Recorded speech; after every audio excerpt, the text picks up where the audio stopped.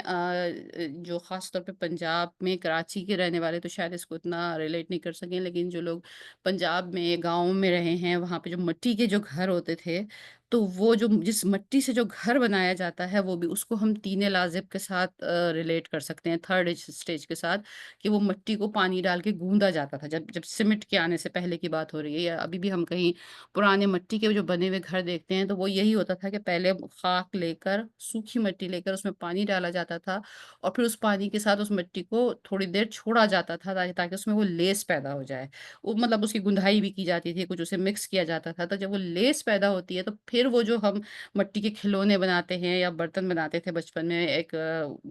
جو جن لوگوں کو چانس ملا ہے اپنے بچپن میں اوریجنل مٹی سے کھیلنے کا، تو پھر وہ ایک لیسی لیسی سا چیز بنتی ہے، تو اس سے آپ باقاعدہ کوئی شیپ بنا سکتے ہیں، دیٹ از تین لازب، یہ اسٹکی مٹی ہو گئی ہے۔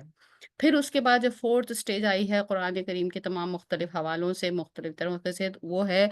ہمائم مسنون۔ ہمائم مسنون کیا ہوا کہ ایک تو وہ ہے تین لازب کے جیسے ہم نے باقاعدہ گوندا ہے مٹی کو، جس طرح آٹے کو گوندے جاتے ہیں، تو اس میں کچھ لیس آئی ہے، تو اب اس لیس سے ہم اس کا پیڑا بنا سکتے ہیں، اس کا شیپ بنا سکتے ہیں۔ سملرلی مٹی کے لیے جب ہم نے اسے پانی ڈال کے چھوڑا ہے یا تھوڑا اسے گوندا بھی ہے، تو وہ ایک بڑی چکنی سی، ایک ایسی جسے پوٹری جسے ہم کہتے ہیں نا، بچے جو کھیلتے ہیں، یا جیسے کمہار جو کوئی چیزیں بناتا ہے، مٹکے بناتا ہے، تو وہ جو دیکھے ہوگا بڑی صاف ستھری سی، بڑی اسموتھ سی اس کی ساری اس میں سے پتھر اڑا بالکل سب نکل گیا، اور وہ بڑی اسموتھ سی چکنی سی مٹی ہے، تو وہ تین لازب تھا۔ لیکن اب اگر وہ والی مٹی کو بھی بہت دیر تک چھوڑ دیا جائے باہر ہی، اور جو پانی کا جو اس کے اندر ریشو ہے وہ تھوڑا سا اس کے اندر زیادہ رہے، تو وہ پانی جو ہے آہستہ آہستہ سڑنا شروع ہو جائے گا۔ جیسے یہ جو پڈلز ہوتے ہیں، یا جیسے دلدل آپ سمجھ لیں، یا سوامپ سمجھ لیں، کچھ اس سے ریلیٹڈ یہ نیکسٹ اسٹیج ہے، کہ تھوڑا یہ جو چکنی سی مٹی تھی، جو اسٹکی سی مٹی تھی، جو جو جو کمہار کے پاس یا جو لوگ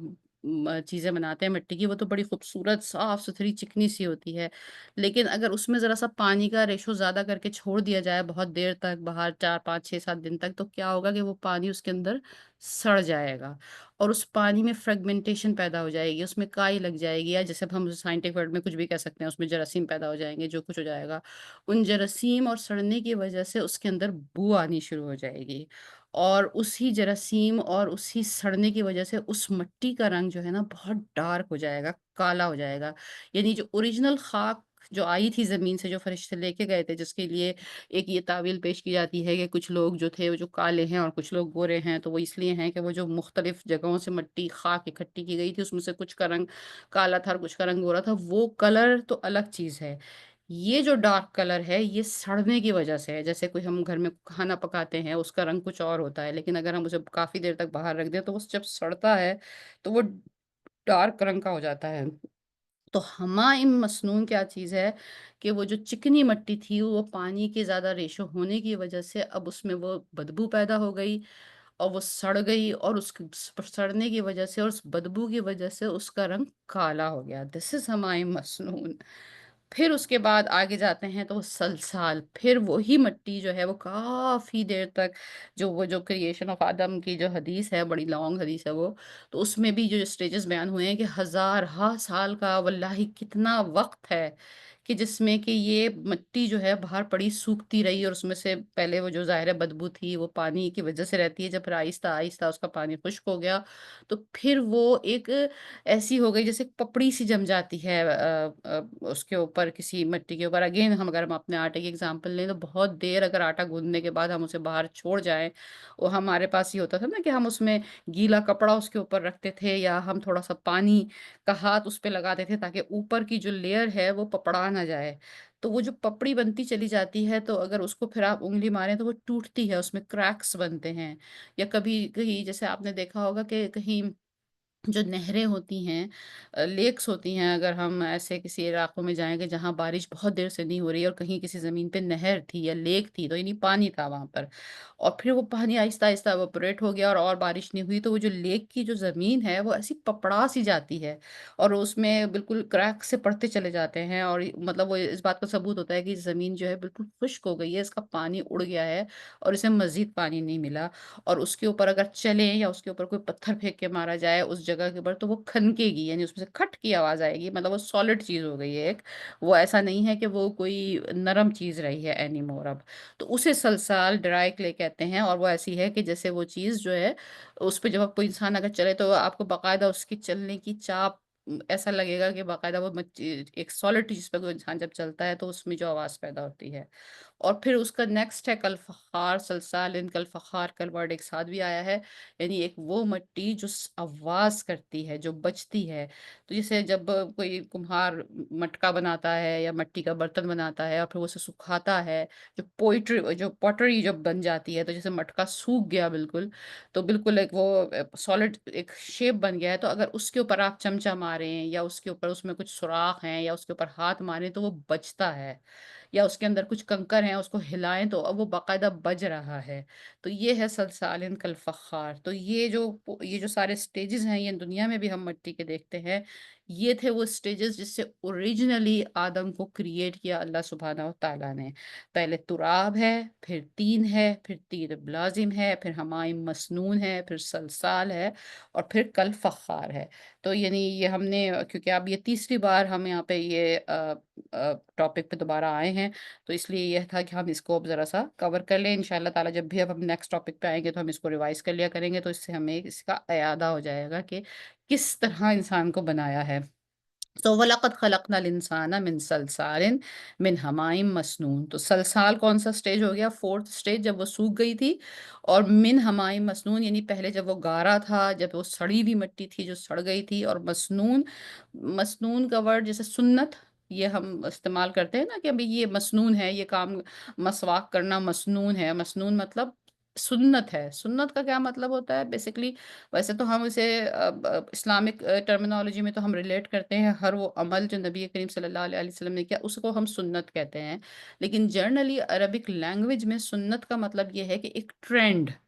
کوئی کوئی چیز جو ہے وہ ایک تواتر سے ہوتی چلی جاتی ہو، تو یہ سنت ہے۔ تو مطلب مثال کے طور پر ایک کوئی علاقہ ہے، وہاں ہمیشہ مارچ کے مہینے میں بارش ہوتی ہے، تو وہ یہ کہہ سکتے ہیں کہ یہاں کی سنت ہے اس علاقے کی کہ یہاں مارچ میں بارش ہوگی، کیونکہ this thing repeat again and again with the same style سے۔ تو نبی کریم صلی اللہ علیہ وسلم کی جو سارے اعمال ہیں ان کو ہم سنت اسی لیے کہتے ہیں کہ وہ نبی کریم صلی اللہ علیہ وسلم نے کیے، اور پھر اب ان کو ان کے ماننے والے بار بار بار بار بار بار ادا کرتے چلے آ رہے ہیں 1400 سالوں سے، تو وہ ایک ریپیٹیشن بن گئی ہے۔ تو یہ ہے سنت۔ تو یہاں سنت کا لفظ کیوں یوز ہوا ہے کہ وہ جو پانی ہے، وہ جو اس میں پڑا ہوا ہے، جیسا کہ ابھی ایکسپلین کیا کہ پہلے تو وہ چکنی سی مٹی تھی، اسٹکی مٹی تھی، لیکن مستقل پانی اس میں پڑا ہوا ہے، یعنی کانسٹنٹلی وہ جو پانی ہے وہ اس میں فریگمنٹیشن جاری ہے، کانسٹنٹلی وہ اس کو اس کے اندر جو بھی عمل ہے، جو بھی اس کے سڑنے کا یا اس کے اندر الجائی پیدا ہو رہی ہے، جراثیم پیدا ہو رہے ہیں، فنگس لگ رہی ہے، وٹ ایور بھی جو وہ عمل ہے وہ ہوتا چلا جا رہا ہے۔ تو دیٹ واز از ہمائم مسنون، یعنی کنٹینیوسلی وہ اپنے سڑنے کی طرف یا اپنے پکنے کی طرف یا اپنی جو اس کا اینڈ پروڈکٹ ہے اس کی طرف وہ جا رہی ہے۔ تو یہ ہے کہ ہم نے بنایا وَلَقَدْ خَلَقْنَا الْإِنسَانَ مِنْ صَلْصَالٍ مِنْ حَمَائِم مسنون۔ After discussing that much in detail of the situation of that کہ جو اللہ سبحانہ تعالیٰ نے وہ پتلا بنایا تھا، تو جو شیطان کا جو اس میں ایک یہ ایک دعویٰ تھا کہ میں اس کو سجدہ کروں۔ اللہ سبحانہ تعالیٰ کی حکمتیں، اللہ سبحانہ تعالیٰ کی علم اور اس کا احاطہ انسان کا دماغ کر نہیں سکتا۔ ایک ایسا اللہ سبحانہ تعالیٰ مخلوق کریٹ کر رہے ہیں جو سورہ بقرہ میں جہاں سے شروع ہوا ہے، انی جاعل فی الارض خلیفہ، جس کو خلیفہ بنانا ہے، یعنی خلیفہ تو اس کو کہتے ہیں جو کسی کا سکسیسر ہو، یعنی کوئی شخص چلا جاتا ہے اور اس کے بعد جو اس کی جگہ سنبھالتا ہے ذمہ داریاں، اس کو خلیفہ کہتے ہیں۔ نبی کریم صلی اللہ علیہ وآلہ وسلم تشریف لے گئے دنیا سے تو آپ کی جو ذمہ داریاں سنبھالی، اسی لیے آپ کو خلیفہ اول حضرت ابوبکر صدیق کو کہتے ہیں۔ تو اللہ کا خلیفہ مطلب اتنی بڑی ہستی کا خلیفہ بننے جا رہا ہے ایک مخلوق، تو اس مخلوق کو تو پتہ نہیں کچھ ہیرے موتی سے بنانا چاہیے تھا اللہ سبحانہ تعالیٰ نے، اور اسی مخلوق میں پھر وہ انبیاء آئیں گے، اور اس میں پھر شرف الانبیاء اور سردار انبیاء نبی کریم صلی اللہ علیہ وآلہ وسلم سردار کونین آئیں گے۔ تو یہ اتنی بڑی بڑی جو یہ روحانی شخصیات ہوں گی جن کا درجہ خلیل اللہ، کلیم اللہ، اور اللہ کے ملاقات کرنے والوں کے لیول پہ پہنچے گا، ان اس مخلوق کو اللہ نے کس چیز سے بنایا ہے؟ اس سڑے ہوئے گارے سے۔ واللہ یہ آپ اس میں وزڈم دیکھیے، اور ان تمام کنٹراسٹ میں، یہ جو کنٹراسز ہے نا، ہم دنیا میں ایسا سمجھتے ہیں کہ اگر ایک چیز اچھی ہے تو وہ اس میں ہر بات اچھی ڈائریکشن میں ہی جانی چاہیے، تو ہی وہ چیز اچھی ہو سکتی ہے۔ مطلب اب یہاں پہ یہ ہے کہ یہ انسان کی جو شروعات ہے وہ اتنی اتنی غلیظ، اتنی گھٹیا، اتنی ایک ناقابل وقت چیز سے ہوئی ہے کہ کیچڑ جیسی ایک چیز سے اس کی اوقات، اس کا جو خمیر ہے وہ وہاں سے اٹھ رہا ہے، اور پھر وہ اللہ سبحانہ تعالیٰ کہہ رہے ہیں میں اسے خلیفہ بناؤں گا۔ مطلب اس میں جو وزڈم ہے ایک پورا اکراس دا اسپیکٹرم آپ دیکھیں، کہ یہ اس لیے ہے کہ انسان کو یہ یاد رہے کہ وہ خود آیا کہاں سے ہے، اس کی اپنی ذاتی کیا حیثیت ہے، اس کی جو اسکن جو اس وقت ہماری جو سب سے کلوزسٹ، مٹی سے کلوزسٹ اس وقت جو ہماری باڈی میں اب آج ایز اے ہیومن بینگ، اگر ہم اپنے آپ کو دیکھیں تو ہم مٹی سے سب سے کلوزسٹ چیز جو ہمیں اپنے جسم میں نظر آ سکتی ہے وہ شاید یہ اسکن ہوگی۔ باقی اندر جو آرگنز ہیں اور ہڈیاں ہیں اور باقی چیزیں ہیں، خون ہے، وہ تو مٹی سے ذرا مشابہ نہیں ہے، لیکن جو سب سے کلوزسٹ چیز شاید جو مشابہ ہو سکتی ہے وہ یہ اسکن ہو سکتی ہے۔ تو یہ اس اسکن کے اندر جو ایک پورا یہ پنجر بنایا گیا ہے، اس کی اوقات کیا ہے کہ یہ ایک سڑے ہوئے گارے سے بنا ہے۔ تو اس کے بعد جب وہ ایک انسان کو اللہ سبحانہ تعالیٰ نے سڑے ہوئے گارے سے بنایا، تو پروبیبلی یہ انسان کی شروعات تھی۔ یہ یہاں سے اس مخلوق کو شروع کیا ہے جسے امامت دینی ہے اس دنیا کی۔ وَالْجَانَّ خَلَقْنَاهُ، اور پیدا کیے جن ہم نے، جن کو ہم نے پیدا کیا من قبل۔ یہاں پہ ایک بات اس آیت سے یہ بھی ظاہر ہو گئی کہ جن جو تھے وہ اس سے قبل پیدا کیے گئے تھے۔ جیسے میں سورہ بقرہ کی آیات کا ریفرنس دے رہی ہوں نا، کہ جب اللہ سبحانہ تعالیٰ نے پہلی بار جہاں حضرت آدم کی تخلیق کا ذکر آیا ہے سورہ بقرہ میں، اِذ قال ربک للملائکۃ انی جاعل فی الارض خلیفہ قالوا اتجعل فیها ان یفسد فیها ویسفک الدماء ونحن نسبح بحمدک ونقدس لک۔ تو اسٹریٹ فارورڈ فرشتوں نے امیڈیٹلی کیا جواب دیا ہے؟ اس کو بنائیں گے آپ جو یہ خون پھیلائے گا وہاں پر، جو شر پھیلائے گا زمین پر، جو فساد کرے گا، قدیمہ نہنو کہ وہ جو ہے خون خون بہا کرے گا؟ تو یہ بات کیسے پتہ تھی فرشتوں کو؟ یہ بات ایسے پتہ تھی کہ اس سے پہلے جنوں کی جو قوم تھی، اور جنوں کے پاس بھی ایک فری ول ہے، جیسے کہ وہ اپنے خیر اور شر میں خود فیصلہ کر سکتے ہیں، تو جنوں کی قوم زمین پہ بستی تھی، اور چونکہ ان کی یہ پاور تھی، کیونکہ فرشتوں کو تو گناہ کی توفیق ہی نہیں ہے، وہ پیور ہیں، وہ معصوم ہیں، اور معصومیت میں پیدا کیے گئے ہیں، تو وہ عبادت گزار ہی ہیں، وہ اللہ کے تابع ہی ہیں۔ یہ جن میں یہ خاصیت تھی، اگرچہ وہ بنے ہوئے تھے وہ دوسرے ایک مٹیریل کے، جیسے وہ کہتے ہیں من نار السموم، کہ وہ نار السموم سے بنے ہوئے تھے، لیکن ان کے پاس بھی یہ ایک چیز تھی کہ ان کے پاس فری ول تھی، چاہے تو وہ اپنی اچھائی کو فالو کریں اور چاہے وہ برائی کو فالو کریں۔ تو یہ جو ہے کہ اب یہاں من قبل، اس کا مطلب ہے جن جو تھے وہ اس سے پہلے بستے تھے۔ من نار سموم، اور نار سموم کی جو ہے وہ کہتے ہیں یہاں پہ سخت حرارت والا ترجمہ کیا گیا ہے۔ اور جیسے کہ وہ ایک جب ہم دیکھتے ہیں نا، ہمارے پاس بھی ہم یہاں شعلہ جلاتے ہیں، اب تو جو گیس کے چولہوں پہ ہمیں بڑا کلیئر نظر آتا ہے کہ جیسے جب آگ جلتی ہے، ورنہ لکڑی پہ تو آپ کو زیادہ تر وہ چمکتی ہوئی گولڈن کلر کی آگ نظر آتی ہے، اس میں بیچ کا جو وہ بلو شولہ ہے وہ اتنا نظر نہیں آتا۔ اور پھر آگ کے اوپر ایک انویزیبل لیئر ہوتی ہے۔ اگر ہم اپنے ہاتھ کو بہت قریب لیتے چلے جائیں، کہیں موم بتی اگر جل رہی ہے، تو اگر موم بتی کے آپ بہت قریب بہت قریب بہت قریب چلتے چلے جائیں، تو بالکل شعلے کو ٹچ کرنے سے پہلے جو ایک ایک ہوا سی اس شعلے کے گرد ہوتی ہے، وہ اتنی تیز ہوتی ہے، اس کا ٹیمپریچر اس شعلے کے ٹیمپریچر سے بہت زیادہ ہوتا ہے۔ تو وہ انویزیبل لیئر جو ہوتی ہے، وہ اس کو یہ کہا ہے سخت حرارت والی، یعنی وہ جو ہے من ناری من سموم، یعنی وہ اس جگہ سے وہ انویزیبل ہے، وہ جو لیئر ہے آگ کی وہ انویزیبل ہے، اسی لیے جنات جو ہیں وہ انویزیبل ہیں، اور وہ اس حدت سے بنائے گئے ہیں۔ ویسے تو یہ جن کا ٹاپک جو ہے وہ میں ڈاکٹر عمر سلیمان کا لیکچر سن رہی تھی اور اس میں انہوں نے کہا کہ ویسے تو لوگ بالکل نہ قرآن کی تفسیر میں آنا چاہتے ہیں، نہ اس کو سننا چاہتے ہیں، لیکن لیکن اگر کسی لیکچر کے ٹاپک پہ یہ لگا دو کہ یہ لیکچر جنوں کے متعلق ہے، تو سارے لوگ آ کے جلدی سے اس میں بھر جاتے ہیں، وہ ہال پورا بھر جاتا ہے، people are so much interested in jinn stories and every thing. تو وہ جو جن اسٹوریز کے متعلق ہی اگر ہم بات کریں تھوڑی سی، تو اس میں یہ ہے کہ اگر جو لوگ جن اتارنے والے ہیں، جو واقعتاً اتھینٹک لوگ ہیں، اب اس معاملے میں اتنی گڑبڑ ہے، تو وہ جو واقعتاً جن کا علم ایسا ہے، جو صحیح یہ کام کرنے والے ہیں، تو وہ یہ کہتے ہیں کہ وہ اس سے بھی جج کرتے ہیں کسی کمرے میں، یہ ان کی اپنی نالج ہے کہ وہ کس طرح اس کو ریٹ کرتے ہیں، ڈیفینیٹلی وہ ہمارے تھرمامیٹر کی بات نہیں ہے کہ اس کمرے کی ٹیمپریچر اگر زیادہ ہے، اور یہ ٹیمپریچر اگین وہ ہمارے کوئی تھرمامیٹر سے نہیں کیلکولیٹ کر رہے ہوتے، یہ ان کے اپنے طریقے ہیں معلوم کرنے کے، اگر اس کمرے کا درجہ حرارت بڑھ گیا ہے تو ان کو یہ ہوتا ہے کہ یہاں کوئی اور بھی ہے، and this is because the جن is created out of this thing. لیکن اب یہ اگین یہ بہت ہی ایک ایسی ٹیکنیک ہے، یا ایک پوری ایسی علم ہے کہ جس کے میں بہت ہی گڑبڑ ہے، اور اس میں لوگوں نے 2 نمبر کی بہت زیادہ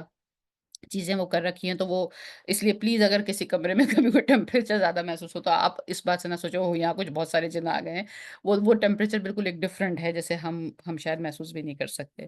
تو ول جان خلقناہ من قبل من نار سموم، اور اس سے پہلے انسان کو بنانے سے پہلے میں نے جن بنائے تھے، اور وہ نار سموم سے تھے۔ وَإِذْ قَالَ رَبُّكَ لِلْمَلَائِكَةِ، اور پھر اللہ سبحانہ تعالیٰ نے دوبارہ فرشتوں سے کہا، انی خالق بشرا، میں ایک بشر پیدا کر رہا ہوں، من سلسال من حمائم مسنون، دوبارہ یہ الفاظ استعمال ہوئے ہیں کہ جو کھنکتی ہوئی سڑے ہوئے گارے کی سوکھی ہوئی مٹی ہوگی، وہ جو مٹیریل ہوگا، میں اس سے ایک مخلوق پیدا کر رہا ہوں، کیونکہ فرشتے تو جانتے تھے کہ ایک مخلوق پہلے پیدا ہو چکی ہے جو آگ کے لپٹ سے پیدا ہوئی ہے، تو اب یہ دوسری مخلوق آ رہی ہے، اور فزیکلی یہ اس مخلوق سے بہت لوئر ہے، کیونکہ جنات تو نہ صرف آگ کی اس سے پیدا ہوئے لپٹ سے، جو بہرحال ایک سڑی ہوئی مٹی سے بہت بہتر چیز تھی، اور پلس یہ کہ وہ چونکہ انویزیبل تھے تو ان کی طاقت بہت ہے، ان کی پرواز بہت ہے، پچھلے ہی ہم نے رکوع میں پڑھا ہے کہ وہ لوگ اوپر تک چلے جاتے ہیں، اس اسکائی کی اس لمٹ تک چلے جاتے ہیں جہاں تک شہاب ثاقب پہنچتا ہے، ان کے لیے وہ فزیکل وہ پرابلمز نہیں ہیں، وہ ان کی ویکنیسز نہیں ہیں جو انسان کی فزیکل ویکنیسز ہیں، تو اس حوالے سے تو یہ مخلوق اور بھی بہت زیادہ کمزور، اور بھی بہت زیادہ کم کم درجے کی مخلوق تھی۔ تو فَإِذَا سَوَّيْتُهُ، تو جب میں بنا لوں اسے، اب اللہ سبحانہ تعالیٰ فرشتوں سے مخاطب ہے، سَوَّيْتُهُ بنا لوں، اس کو ترتیب دے لوں، نوک پلک درست کر لوں، اس کے متعلق ہر چیز ٹھیک ہو جائے، وَنَفَخْتُ، اور میں پھونک دوں، وَنُفِخَ فِي الصُّورِ، جو سور پھونکا جائے گا قیامت کے دن، اس کے لیے بھی یہ لفظ استعمال ہوتا ہے نفخ، یعنی وصل کرنا، وَنَفَخْتُ، جب میں پھونک دوں، فِيهِ، اس میں، من روحی، ہم نے یہ کیا تھا، اتنی عربک تو الحمدللہ اب ہم، میرا خیال ہے اتنا ریپیٹیشن کے بعد سکتے اتنے کتاب، کتابی، میری کتاب، رب، ربی، لگ جاتا ہے جب ورڈ کے آخر میں تو وہ میرا مطلب ہے، مائن، میرا رب، علم، علمی، میرا علم، تو روحی، میری روح، تو جب میں پھونک دوں اس میں اپنی روح میں سے، اللہ سبحانہ تعالیٰ فرما رہے ہیں کہ وہ جو بالکل بدبودار سڑے ہوئے گارے سے جو پھر وہ پتلا بنا، اور پھر وہ سوکھا گیا، اور پھر جب وہ سوکھ کے کھنکتا جیسا ہو گیا کہ اسے کوئی ٹچ کرے، یا اس پہ کوئی اسے ایسا پتھر وڑا مارے تو کھنک کسی آواز آئے، اس گئی گزری چیز میں جب اللہ سبحانہ تعالیٰ نے اپنی روح سے پھونکا، فَقَعُوا لَهُ سَاجِدِينَ، تو تم سب گر پڑنا اس کے لیے، سب سجدہ کرتے ہوئے۔ انسان کی اپنی ذاتی کوئی حیثیت نہیں ہے، اس کی اپنی ذاتی تو یہ حیثیت ہے کہ وہ سڑے ہوئے گارے سے پیدا ہوا ہے، بالکل گھٹیا چیز سے پیدا ہوا ہے، لیکن وہ لائق سجدہ تب ہوا ہے جب اس میں اللہ سبحانہ تعالیٰ نے اپنی روح میں سے، اپنی پرتو میں سے، اپنی خصوصیات میں سے، اپنی ذات کے عکس میں سے، اپنی جو اس کی بڑائی ہے، جو اس کی کبریائی ہے، جو اس کی ہستی ہے اعلیٰ اور عرفہ، اس اعلیٰ اور عرفہ ہستی کا کوئی ایک عکس، جو بھی اس کی ایک ماہیت ہوگی، we don't know how it happened, لیکن جب وہ روح کی جو کنڈیشن ہے، اور روح جب اس میں آئی ہے، اس کے بعد اس مٹی اور گارے کی جو وہ پنجر ہے، اس کی نصیب جاگے ہیں، اور اب اس روح اور اس مٹی اور گارے کا جو وہ کمبینیشن ہے، بیسیکلی یہ ہے انسان۔ مٹی اور گارا جو ہے وہ ایک انتہائی گھٹیا، بالکل زمین سے تعلق رکھنے والی چیز، زمین پہ سڑنے والی چیز، روح آسمانوں پر، عرش معلیٰ پر، اعلیٰ ترین جگہوں پر، وہاں پہ جو رہنے والا وہ رب ہے، سب سے اونچائی پر، اس کی ایک جھلک۔ تو یہ بالکل انتہائی بلندی اور بالکل انتہائی پستی، یہ جو بات ہوئی ہے نا کہ زمین اتنی سڑی ہوئی مٹی سے کیوں بنایا، چلو مٹی سے بنایا تھا تو اس کو سڑا ہوا، تو انتہائی پستی والی مٹی، بالکل سب سے خراب مٹی جو ہو سکتی ہے، تو یہ انتہائی بلندی اور انتہائی پستی کا یہ امتزاج بنا ہے۔ اب یہ انسان کے اوپر چھوڑ دیا ہے کہ وہ اس انتہائی پستی کی طرف لوٹنا چاہتا ہے یا وہ انتہائی بلندی کی طرف لوٹنا چاہتا ہے۔ جب انسان ختم ہوتا ہے تو جو اللہ کا وہ عکس ہے، جو وہ روح ہے، جو وہ لپٹ ہے، جو وہ پھونک ہے اللہ کی، وہ اوپر واپس چلی جائے گی، اور جو مٹی کا جو یہ پنجر ہے یہ مٹی میں واپس چلا جائے گا۔ جو بچے گا وہ انسان کی وہ نیت اور وہ ارادہ ہے بچے گا، جو کہ اس کے اعمال کی صورت میں کتابوں میں درج ہو جائے گا، نامہ اعمال میں درج ہو جائے گا کہ اس کمبینیشن نے، جو وہ جو اوپر اور نیچے کا مل کے جو کمبینیشن ہے، اس نے کیا حاصل کیا اس دنیا میں۔ تو یہ ہے کہ اللہ انسان سجدہ ملائک، مسجود ملائک اس وقت بنتا ہے جب اللہ سبحانہ تعالیٰ کی ربوبیت کا عکس اس پہ آتا ہے، یعنی کہ زمین کے اوپر چلتے ہوئے انسان اشرف المخلوقات اس وقت ہو سکتا ہے جب وہ انہی خصائص، انہی خصوصیات، انہی کریکٹرسٹکس کو فالو کرے جو اللہ سبحانہ تعالیٰ کی کریکٹرسٹکس میں سے ہیں۔ وہ رحیم بنے لوگوں پہ، کریم بنے، معاف کرنے والا بنے، وہ لطیف بنے لوگوں کے لیے، وہ لوگوں کے لیے آسانیاں مہیا کرنے والا بنے، اس میں وہ ایک اس کی انسانیت میں ربوبیت کے وہ عکس نظر آنے چاہیے، کیونکہ یہ روح جو ہے یہ وہیں سے آئی ہے۔ فسجد الملائکۃ، تو ملائکہ نے، جب ظاہر ہے جب اس سے کنیکشن ہو گیا، یہ بالکل وہ والی بات ہوتی ہے نا کہ کوئی ایک بہت چھوٹا غریب رشتہ دار ہو، بالکل ان پڑھ جاہل، اور اس کا کوئی دور کا رشتہ دار وزیر، امیر، کبیر لگ جائے، اور وہ کبھی اپنے رشتہ داری کے تحت اس کا اس سے رشتہ ہے تو وہ کہیں پریزیڈنٹ ہاؤس میں چلا جائے، یا وہ کہیں جو بھی پریزیڈنسی میں چلا جائے، تو جتنا وہاں کا اسٹاف ہے پریزیڈنسی کا، اب وہ اس غریب، جاہل، ان پڑھ، بدتمیز رشتہ دار کو بھی سب سلام کر رہے ہیں، کیونکہ وہ بادشاہ کا چاہنے والا ہے۔ تو ہم اب اللہ کے منظور نظر تھے، تو فرشتے جو تھے ان کو ہماری کوئی حیثیت نہیں تھی، ہم کو سجدہ نہیں ہوا ہے، سجدہ ہوا ہے اس روح کو جو اللہ کا پرتو تھا۔ جب نسب ہمارا جڑ گیا، رشتہ جڑ گیا جب اللہ سبحانہ تعالیٰ کے ساتھ، تب ہم مسجود ملائک ہوئے اور ملائکہ نے سجدہ کیا۔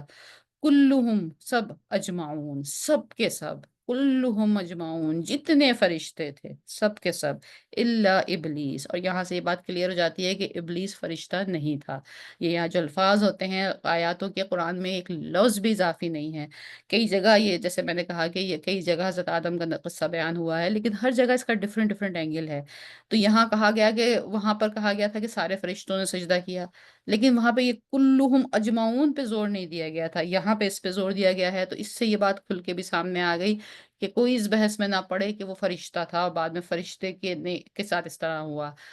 فرشتوں نے تو ساروں نے، ایوری سنگل ون نے سجدہ کر لیا تھا، الا ابلیس، سوائے ابلیس کے، جو کہ یقیناً پھر ایک جن تھا، اور اپنے زہد سے، اپنے تقوی سے، اپنی عبادت سے اس کا درجہ اتنا بلند ہوا تھا کہ وہ زمین سے اٹھ کے آسمانوں تک آ گیا تھا اور وہ فرشتوں کی محفل میں بیٹھا کرتا تھا۔ ابا الا ابلیس ابا ان یکونا مع الساجدین، اور اس نے انکار کیا کہ وہ سجدہ کرنے والوں میں سے نہیں ہوگا۔ قال یا ابلیس، اللہ سبحانہ تعالیٰ نے کہا اے ابلیس، ما لکا، کیا ہوا؟ ما لکا از یوزولی بڑی حیرت سے سوال کیا جاتا ہے، اور ما لکا نارملی ایسا کوشچن کا طریقہ یہ ہے، ارے تمہیں کیا ہو گیا ہے، یعنی تو جب ہم کسی سے آپس میں گفتگو کرتے ہیں کہتے ہیں ارے تمہیں کیا ہو گیا ہے، اس کا مطلب یہ نہیں ہے کہ ہم واقعی فزیکلی اس سے پوچھ رہے ہیں تمہیں کیا ہو گیا ہے، مطلب what is your mental state, why are you behaving like that, تمہیں کیا ہو گیا ہے، تمہیں سمجھ نہیں آ رہی یہ بات؟ تو ما لکا، اللہ، کہ نہیں، اللہ تکون مع الساجدین، کیا ہو گیا تم کو؟ کیوں تم نے سجدہ نہیں کیا؟ کیوں تم سجدہ کرنے والوں کے ساتھ نہیں ہوئے؟ قال لم اکن لا لاسجد قال الم اکن لاسجد لبشر خلقته من صلصال من حماء مسنون، اور کہا ابلیس کہ میں نہیں ہوں کہ میں سجدہ کروں کسی انسان کو جسے تو نے پیدا کیا بجنے والی مٹی، گارے سے اور سڑے ہوئے اس مٹیریل سے۔ ایک بات یہاں جو ان آیات میں بہت ہی، اگر اس جتنی تھوڑی کوشش کرنے کی میں نے کوشش کی ہے انسان کی فزیکل اپیئرنس کے اوپر، کہ اتنی سڑی ہوئی ایک وہ چیز تھی، تو شیطان کی جو اس چیز سے حقارت، نفرت، اس کی جو ویلیو نہیں تھی، یا اس کے پاس وہ کہتے ہیں کہ یہ چیز تو ایسی ہے کہ اس کے پاس سے تو گزرا نہ جائے، اتنی بدبو اس میں سے آ رہی ہے، اس کو سجدہ کیا جائے۔ تو یہ چیز اس بات کو شو کرتی ہے کہ ہم بحیثیت انسان بھی اس چیزوں کی ظاہری کیفیت کے اوپر چلے جاتے ہیں موسٹ آف دا ٹائم، بلکہ 99% آف دا ٹائم کوئی چیز ظاہراً خوبصورت ہے تو وہ انسان جو ہے وہ بہت اچھا بھی ہوگا، کوئی چیز ظاہراً خوبصورت نہیں ہے تو وہ ہم کو لگتا ہے کہ وہ انسان اتنا اچھا نہیں ہوگا۔ اسی طرح کوئی چیز ظاہراً بڑی اچھی نظر آ رہی ہے، بڑا اس میں خوبصورتی نظر آ رہی ہے، بڑا اس میں ایک چارم اٹریکشن نظر آ رہی ہے، تو ہمارے خیال میں وہ اچھی ہے۔ کوئی چیز بظاہر اتنی اچھی نظر نہیں آ رہی ہے شکل و صورت اور فزیکس کے اعتبار سے، تو وہ اتنی اچھی نہیں ہے۔ ایک مکان ہے وہ بڑا خوبصورت ہے، شاندار بنا ہوا ہے، بالکل اچھا اس میں ہر سامان ہے۔ ایک جھونپڑی ہے وہ بہت اچھی نہیں ہے۔ کون سی چیز بہتر ہے؟ اب یہ فیصلہ اگر کوئی یہ کہے کہ نہیں وہ محل بہتر ہے، تو اس کا مطلب ہے کہ وہ ابلیس کا پیروکار ہے، کیونکہ اس کی نگاہ صرف ظاہر پر ہے۔ اس کی نگاہ اس گھر کو، وہ گھر کیسے بنایا گیا، اس میں کیا، کس مال کا مال سے بنایا گیا تھا، وہ حرام کا تھا، وہ حلال کا تھا، اس میں کیا، اس گھر کے اندر اس مقام کے اوپر کیسے اعمال ہوتے ہیں، وہ اچھے ہوتے ہیں یا برے ہوتے ہیں، اس کی روح اور اس کی جو اوریجنلٹی ہے، اس سے اس بات کا کنسرن نہیں ہے۔ کنسرن کیا ہے؟ ظاہر کا ہے۔ تو بیسیکلی جب انسان بھی ظاہر کے دھوکے میں پڑ جاتا ہے، تو تب بیسیکلی وہ ابلیس کو فالو کر رہا ہوتا ہے۔ ابلیس اگر یہ دیکھتا ہے کہ اس مٹی، اس گارے کے اندر جو روح ہے وہ میرے رب کی ہے، میرے رب کی طرف سے ہے،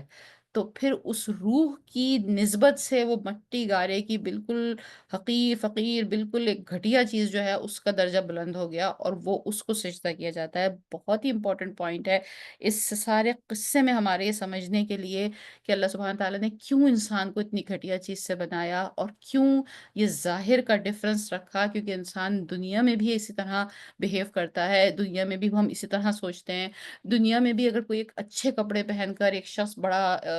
آ رہا ہے تو وہ معتبر اور قابل عزت سمجھا جاتا ہے۔ ایک شخص کے کپڑے اگر پھٹے ہوئے ہیں، اس نے وہ برانڈڈ چیزیں نہیں لے رکھی ہیں، تو ہم اس کو اس طرح سے ویلیو دینے کے لیے تیار نہیں ہوتے ہیں۔ So again this is a track of ابلیس۔ قال فخرج منها فإنك رجیم، تو پھر کہا اللہ سبحانہ تعالیٰ نے کہ تو نکل جائے یہاں سے، تو مردود ہے۔ وَإِنَّ عَلَيْكَ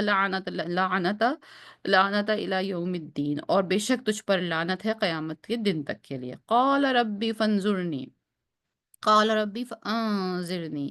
تو ابلیس نے کہا اے میرے رب پھر مجھے مہلت دے، فانظرنی مجھے مہلت دے، الی یوم یبعثون اس دن تک جب سب اٹھا لیے جائیں گے۔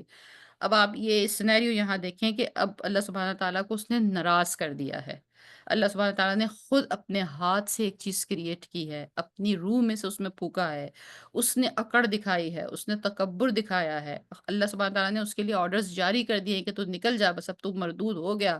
And still he is seeing کہ آپ میری ایک چیز مجھے مہلت دیں، وہ ان سے ریکویسٹ کر رہا ہے۔ دو سینیریو پروو ہو رہے ہیں یہاں پر، ایک تو یہ کہ اس کے دل میں ابھی بھی یہی ہے کہ اگر مہلت ملے گی تو رب سے ملے گی، یعنی وہ بھی رب کو تو ان کو تسلیم کرنے پہ راضی ہے، اللہ کو رب تسلیم کرنے پہ وہ راضی ہے، اللہ کو تو وہ رب ہی مان رہا ہے، لیکن ہاں اس کی دشمنی اللہ کی بنائی ہوئی اس مخلوق سے ہے۔ تو وہ اللہ سبحانہ تعالیٰ سے کہہ رہا ہے کہ مجھے اس وقت تک کی مہلت دو جب تک کہ یہ سب لوگ دوبارہ اٹھائے جائیں گے۔ قال فإنك من المنظرین، فرمایا بے شک جا تجھے مہلت دی، مطلب اسٹائل بالکل ایسا ہے جیسے انتہائی بے پرواہی کا، انتہائی جیسے بادشاہ کسی کو کوئی چیز دان کر دیتے ہیں، دے دی تجھے مہلت، بالکل بے فکری سے۔ تو ایک عقل کی ایک چھوٹا سا سوال یہاں پہ ذہن میں یہ آتا ہے جب بھی ہم قصہ آدم اور ابلیس پڑھتے ہیں، کہ ایک تو ابلیس نے اللہ سبحانہ تعالیٰ کا حکم نہیں مانا، جس کی وجہ سے وہ ابلیس مردود ہوا، وہ باہر نکال دیا گیا جنت سے، وہ دشمنوں میں سے ہو گیا۔ این اسی ٹائم پر وہ اللہ سبحانہ تعالیٰ سے ایک ریکویسٹ کر رہا ہے، تو یعنی وہ یہ مان رہا ہے کہ آپ تو رب ہی ہیں، ریکویسٹ تو آپ ہی سے ہوگی، اور اس ٹائم پر اللہ سبحانہ تعالیٰ نے جو اپنی ہاتھ سے وہ مخلوق کریٹ کی ہے اور وہ کہہ رہا ہے کہ میں اس کو بگاڑوں گا، میں اس کے ساتھ میں اس کو بھٹکاؤں گا، میں اس کو پریشان کروں گا، تو ہونا تو یہ چاہیے کہ اگر جیسے کہتے ہیں نا we are on the same side, ہم ایک ٹیم میں ہیں، تو اللہ سبحانہ تعالیٰ کو تو کہنا چاہیے تھا بھگ جائے یہاں سے کہ تو کیوں میرے بندے کو ستائے گا، میں اپنے بندے کی خود حفاظت کروں گا۔ لیکن وہاں اللہ سبحانہ تعالیٰ کہتا ہے okay fine, you got it what you find. کیا یہ بات ہم کو کیا میسج دیتی ہے؟ یہ بات ہم کو یہ میسج دیتی ہے کہ بیسکلی خلیفہ جو ہم کو بنایا تھا، جب اللہ نے اپنی روح میں سے ہم کو پھونک دیا تھا، تو پھر جو ایک رشتہ ہے ایک انسان کا اپنے رب کے ساتھ، وہ وفا کا رشتہ ہے۔ جب یہ بالکل ایسا ہے جیسے میں اپنے ماں-باپ کی اولاد ہوں، تو میں ان کے جسم کا ایک حصہ ہوں۔ تو جو محبت مجھے اپنے ماں-باپ سے اس لیے ہے کہ میں ان کے وجود کا ایک حصہ ہوں، تو میں قدرتی طور پر میری ہر ایک جو ایک پیورٹی ہے ہر خلوص کی، ہر جذبے کی، وہ ان کی طرف جائے گی۔ ام اولاد کتنی ہی نالائق ہو، کتنی ہی ناخلف ہو، کتنی ہی ناکارہ سُست جو بھی کچھ ہوگی، لیکن اس کی پیار، اس کا محبت ماں-باپ کی طرف بہرحال ایک ہے، اور ماں-باپ کی ایک پرائورٹی بہرحال اپنی جگہ موجود رہے گی۔ تو اللہ سبحانہ تعالیٰ کو بھی یہ یقین تھا کہ میں نے اپنے وجود میں سے ایک عکس ڈالا ہے اس مخلوق کے اوپر، اور اگر یہ میری محبت میں ہے، یہ میری وفادار ہے، یہ میرے ہی اس رشتے میں بندھی ہوئی ہے، تو اس کا کوئی پھر کیا بگاڑ سکتا ہے؟ یہ میری اولاد کا ورڈ تو میں یوز نہیں کر سکتی یہاں پر، جسے لیکن جس طرح ماں-باپ یہ کسی کوئی سے کوئی کہے کہ ہم تمہاری اولاد کو تمہارے خل سے بھٹکا دیں گے، کوئی آگے کوئی دشمن کسی ماں-باپ کا ہو اور وہ کہے کہ اچھا ہم تم سے دشمنی کریں گے اور ہم تمہاری اولاد کے دل میں تمہاری نفرت پیدا کر دیں گے۔ تو جب ہمیں اپنے بچوں پہ اعتبار ہوگا، ہم کہیں گے کر دو تمہیں کتنا بھی کرنا ہے، اتنے مطلب آپ خود سوچیے اگر ہم بچوں اور ماں-باپ کی اس ایگزامپل پہ غور کریں تو مطلب کوئی تیسرا شخص بھلا کیا میری نفرت پیدا کرے گا میری اولاد کے دل میں، وہ کتنا بھی کچھ کر لے، میں ان کی ماں ہوں، وہ کبھی بھی میرے سے نفرت نہیں کریں گے۔ تو جتنا کانفیڈنس ہر ماں کو اپنے بچوں کے اوپر ہوگا، ہمارے رب کو تو اس سے 70 گنا زیادہ ہم سے وہ محبت کرتا ہے، تو 70 گنا زیادہ ہم پر کانفیڈنس تھا۔ اس لیے وہاں پر اللہ سبحانہ تعالیٰ کو یہ ضرورت ہی نہیں تھی کہ وہ ہمارے لیے کوئی ایکسٹرا حفاظت کا انتظام کر دیں۔ انہوں نے بے پرواہی سے بالکل کہہ دیا جاؤ جو تمہارا دل چاہتا ہے کرو، دی تم کو مہلت۔ تو بیسیکلی یہی سارا ٹیسٹ تھا کہ اب جب حضرت انسان چلتے ہیں ابلیس کے بنائے ہوئے راستے پر، تو وہ اللہ سبحانہ تعالیٰ کی اس مان کو، اس بھرم کو، جیسے کوئی ماں باپ اپنے بچوں پہ مان بھرم رکھتے ہوں، اس کو توڑتا ہے۔ تو پھر ایسا انسان، ایسی روح کا اللہ سبحانہ تعالیٰ کیا کریں گے؟ اسی لیے اللہ سبحانہ تعالیٰ نے فرمایا اِلیٰ یوم وقت المعلوم، وقت کے دن تک مقرر کیا ہوا ہے۔ قال ربی بما اغویتنی لأزینن لہم فی الارض ولا اغوینہم اجمعین، اور تو انہوں نے کہا کہ میں تو اس نے ابلیس نے کہا کہ میں وقت مقرر تک ضرور ان کے ساتھ ان کو گمراہ کرنے، اغویتنی انہیں اغوا کروں گا، انہیں اغوا کرنا مطلب اصل راستے سے ہٹا دوں گا، ان کے لیے چیزوں کو بہت بیوٹیفل بنا دوں گا، وہ اس کے ٹریپ میں آ جائیں گے، ٹیمپٹیشن ان کے لیے کریٹس کروں گا میں، اور میں ان کو بہکاتا رہوں گا اس وقت تک کے لیے۔ الا عبادک منہم مخلصین۔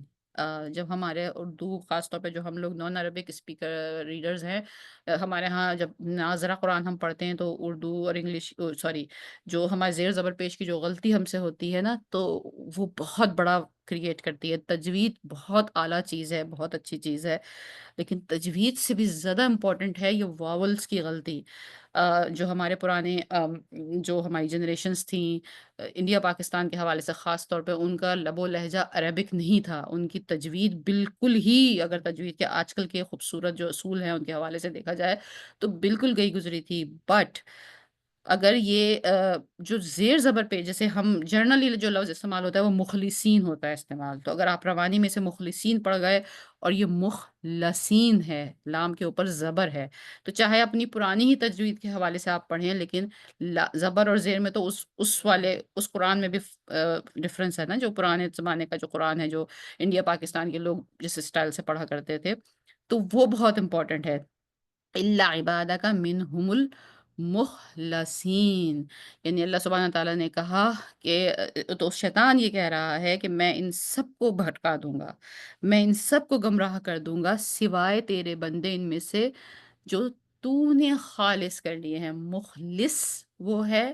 جو خود سے کسی دوسرے کے لیے مخلص ہوا، مخلص وہ ہے جسے مخلص کر لیا گیا، جسے سلیکٹ کر لیا گیا۔ یہ اس طرح ہے جیسے سلیکٹڈ ون، یعنی جسے کسی نے آلریڈی سلیکٹ کر لیا۔ تو یہاں پر کوشچن ذہن میں یہ آتا ہے، جب اللہ سبحانہ تعالیٰ نے کچھ بندوں کو پہلے سے ہی سلیکٹ کر لیا ہے اور نیک بنا دیا ہے، تو باقی بندے جو سلیکٹ نہیں ہوئے ہیں، تو پھر مطلب اگر وہ شیطان کے ٹریپ میں آ جاتے ہیں تو پھر ان کا کیا قصور ہے؟ پوائنٹ یہ نہیں ہے، پوائنٹ یہاں پہ یہ اس مخلص کہنے کا مطلب یہ ہے کہ وہ روحیں، وہ انسانوں کے جسم جو ان روحوں کو کیری کرتے ہیں، جن کے اندر یہ حیا ہے، یہ شرم ہے، یہ احساس ہے کہ وہ میرا رب ہے، اس نے مجھے کریٹ کیا ہے، اس نے اپنی روح میں سے مجھے ڈال کے مجھے اس مقام پر پہنچایا ہے۔ وہ رشتہ اور تعلق رکھنے والے کبھی اس باؤنڈری کو کراس نہیں کر پائیں گے، وہ کبھی اس وعدے کو نہیں توڑ پائیں گے، ان کو یہ شرم اور حیا روکے رہے گی۔ کیسے؟ اور اسی شرم حیا، اسی امبیرسمنٹ کو آپ تقوی کہہ لیں، اس کو کچھ بھی آپ نام دے لیں، یہ وہ رشتہ جو ایک بندے کا اپنے رب کے ساتھ ہے۔ تو بیسیکلی وہ اس لیے شیطان نے اس بندے کو کہا ہے کہ وہ مخلص ہے، یعنی وہ تو ایسا ہو گیا کہ جیسے اللہ نے خود ہی چوز کر لیا اس کو بہکانا آسان کام نہیں ہے، اس کو بہکانے کے لیے کوئی کارگری اس پہ نہیں چلے گی۔ تو جب بیسیکلی انسان جو اللہ سبحانہ ساتھ اس کا رشتہ ہے، اگر آپ اسے تقوی کہیں، تو وہ تقوی داری کے جب وہ راستے پہ چلنا شروع کرتا ہے نا انسان، تو شیطان خود جو ہے پھر اس سے بھاگتا ہے۔ وہ اس کو پتا ہے کہ میں نے جسے جتنا بہکاؤں گا، یہ اتنی زیادہ عبادت کرے گا، اتنی زیادہ اللہ سے قرب حاصل کرے گا، اور اس کا مقصد فیل ہو جائے گا۔ حضرت عمر رضی اللہ تعالیٰ عنہ کے لیے فرمایا جاتا ہے کہ شیطان کہتا تھا کہ وہ اس گلی سے بھاگ جاتا تھا جس گلی میں حضرت عمر رضی اللہ تعالیٰ عنہ موجود رہتے تھے، کیونکہ ان کی تقوی داری، ان کا اتنا اسٹرانگ ایمان تھا۔ ایک اور بزرگ کا قصہ بیان ہوتا ہے کہ شیطان نے ان کو سوتا رہنے دیا اور ان کو اتنی گہری نیند ان میں کچھ اس طرح مدد کی، جو بھی اس کی ایبلٹیز ہیں، کہ ان کی نماز مس ہو گئی۔ تو شیطان بہت خوش ہوا کہ چلو یہ ایک عبادت گزار آدمی تھا، میں نے اس کی ایک نماز مس کرا دی۔ لیکن وہ جب سو کے اٹھے تو وہ اتنا روئے، اتنا روئے، اتنا روئے، اتنی انہوں نے آہوزاری کی، اتنی انہوں نے اپنے توبہ سے استغفار کی، اتنا ان کو احساس شرمندگی اور احساس گناہ ان کے دل میں پیدا ہوا، اور اس کے نتیجے میں انہوں نے اتنی اپنے رب کے حضور میں توبہ کی کہ اللہ سبحانہ تعالیٰ کو ان کی توبہ اتنی پسند آئی، ان کی یہ ایک عبادت کرنا اور معافی مانگنا اتنا پسند آیا کہ اللہ نے انہیں اور ریوارڈ عطا کیا، اور شیطان نے یہ کہا کہ یہ تو الٹا میرا نقصان ہو گیا۔ تو وہ ایسے لوگوں کو نہیں کر پائے گا، تو اسی لیے شیطان نے لفظ استعمال کیا مخلص۔ یہ وہ لوگ ہیں، تو ہم اگر مخلص بننا چاہتے ہیں تو ہماری ڈھال یہی ہے کہ جب ہم سے غلطی تو ہم سے ہو جائے گی، غلطی تو حضرت آدم ہی سے ہو گئی تھی، غلطی تو ہو جائے گی۔ اگر نماز سوتے میں چھٹ گئی تو اس کے لیے دل میں ایک تردد رکھنا، ایک شرم رکھنا، ایک احساس رکھنا، اصل چیز ہے احساس۔ گناہ اگر ہو رہا ہے اور انسان نہیں چھوڑ پا رہا ہے اس چیز کو، لیکن یہ فیل رکھنا کہ یار یہ غلط ہے، یہ مجھے اس کو ٹھیک کرنا ہے، مجھے وہ چیز ہے جو انسان کو واپس لے آئے گی۔ لیکن ایک بار انسان کے دل سے وہ احساس ختم ہو گیا تو پھر اس کو کوئی نہیں روک سکتا، پھر وہ اس کے لیے کسی کی جان لینا، کسی پہ ظلم کرنا، پھر وہ مطلب پھر تو اسکائی از دا لمٹ والی بات ہے، پھر وہ زمین اور آسمان کے درمیان معلق ہو کے کچھ بھی کرے، تو پھر اللہ سبحانہ تعالیٰ کو ایسے ایسے بندوں سے کچھ نہیں لینا۔ قال ھذا صراط علی مستقیم۔ اللہ سبحانہ تعالیٰ نے شیطان کے اس فضول بات کے جواب میں یہ کہا کہ ٹھیک ہے، یہ تمہارے اور میرے درمیان یہ بات طے ہو گئی، اور یہی راستہ سیدھا راستہ ہے۔ دونوں آیتوں کے تفسیر آئی ہے کہ یعنی یہ راستہ وہی ہے جس پہ میرے بندے چلیں گے تو مجھ تک پہنچ جائیں گے، اور یہ بات اس صراط المستقیم کا مطلب یہاں یہ بھی کہا سیدھی بات کہ تمہارے اور میرے درمیان کلیئر کٹ ایک فیئر ڈیل ہو گئی ہے، تم نے جو کرنا ہے جا کے کرو، اور تم میرے بندوں کا کچھ نہیں بگاڑ سکو گے۔ ان عبادی لیس لک علیہم سلطان الا من اتبعک من الغاوین۔ بے شک میرے بندے نہیں تیرے لیے ان پر کوئی زور، مگر جو پیچھے تیرے چلے گمراہوں میں سے ہے۔ اللہ سبحانہ تعالیٰ نے خود فرما دیا کہ جو میرے بندے ہیں ان پہ تیرا کوئی زور نہیں ہوگا۔ تو جس لمحے آپ کسی ٹیمپٹیشن کو ڈینائی کرتے ہیں، حلال اور حرام کے حوالے سے، صحیح اور غلط کے حوالے سے، فاربیڈن اور ناٹ فاربیڈن کے حوالے سے اس چیز سے منع کر دیا گیا ہے، اس سے آپ رک جاتے ہیں، تو اس وقت آپ شیطان کو یہ بتا رہے ہوتے ہیں کہ نہیں میں اپنے رب کا بندہ ہوں، اور اس وقت رب کو یہ بتا رہے ہوتے ہیں یا اللہ میں تیرا ہی بندہ ہوں۔ وَإِنَّ جَهَنَّمَ لَمَوْعِدُهُمْ أَجْمَعِينَ، اور وہ لوگ جو اس راستے کو کراس کر جاتے ہیں، چاہے وہ چھوٹی سی ہی بات ہو، تو پھر وہ جو کون ہیں کہ وہ تمام وہ لوگ ہیں جن سے اللہ سبحانہ تعالیٰ نے بیزاری کا اعلان کیا، باوجود اس کے کہ ان کے اندر بھی وہی روح تھی جو باقی لوگوں کے اندر روح پھونکی گئی اللہ سبحانہ تعالیٰ کی طرف سے، لیکن ان لوگوں نے اس سڑے ہوئے گارے سے بنے ہوئے پنجر کی جو خاصیت تھی اس کی طرف زیادہ رجوع کیا اور اس روح کی پاکی کی طرف رجوع نہیں کیا۔ لہا سبعۃ ابواب لکل باب منہم جزء مقسوم، اور اس تمام کے تمام اس کے 7 دروازے ہیں، اور ہر دروازہ اس کا ان میں سے ایک حصہ تقسیم کیا ہوا ہے۔ یہ دوزخ کے بارے میں ہے کہ اس کو 7 دروازے ہیں، اور ان 7 دروازوں سے ان دوزخیوں کو ان دوزخ میں داخل کیا جائے گا۔ وآخر دعوانا ان الحمد للہ رب العالمین ربنا تقبل منا انک انت السمیع العلیم وتب علینا انک التواب الرحیم۔ یا اللہ تو ہمیں اپنا مخلص بندہ بننے کی توفیق عطا فرما، آمین یا رب العالمین۔ آ،